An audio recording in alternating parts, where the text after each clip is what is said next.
ايه اللي بنشوفه على التلفزيون بعد ما بنفطر ده؟ مطلوب مني ان اتبرع لمستشفى السرطان القديمه والجديده، واعلان تاني مستشفى 500 واعلان تاني لمجدي يعقوب والحروق، واتبرع بهدوم اللي بتوع رساله، واتبرع باكل البنك الطعام، واطلع شنط رمضان، واطلع زكاه الفطر، وادفع ضرايب وميه ونور، واوصل مواسير ميه كمان عشان الست الغلبانه ما تشربش ميه طحالب. عارفين الاعلان ده؟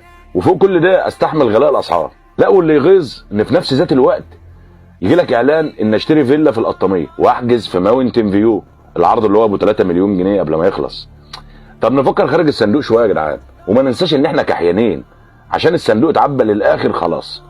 الدقيقه الاعلانيه كانت من 10 سنين ب 100,000 جنيه، يعني اعلان فودافون او غيره لو اتذاع 10 مرات في اليوم بمليون من غير اجور فنانين. وده من 10 سنين. اعلان اتصالات زمان بتاع يسرا ومحمد منير كان ب 35 مليون جنيه، والناس كلها كانت عارفه الرقم ده. يعني كل شركه من شركات المحمول ممكن تكون صرفت في رمضان خلال ال 13 سنه اللي فاتوا حوالي 500 مليون للدعايه بس. 500 مليون للدعايه واتخصموا من ضرايبها كمان.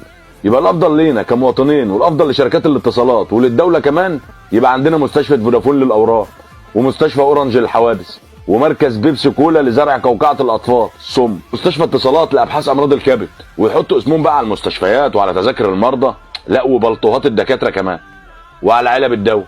وكمان يا سيدي فوق كل ده هيتكتب لهم قصور في الجنه. او اضعف الايمان خالص ان هم يحسنوا الخدمه بالفلوس اللي بتدفع، الملايين اللي بتدفع في الاعلانات دي كلها، لان اغلب الناس اللي بتتفرج على الاعلانات دي مش لاقيه تاكل. الناس دي محتاجين قوي كمان، خصوصا اليومين دول.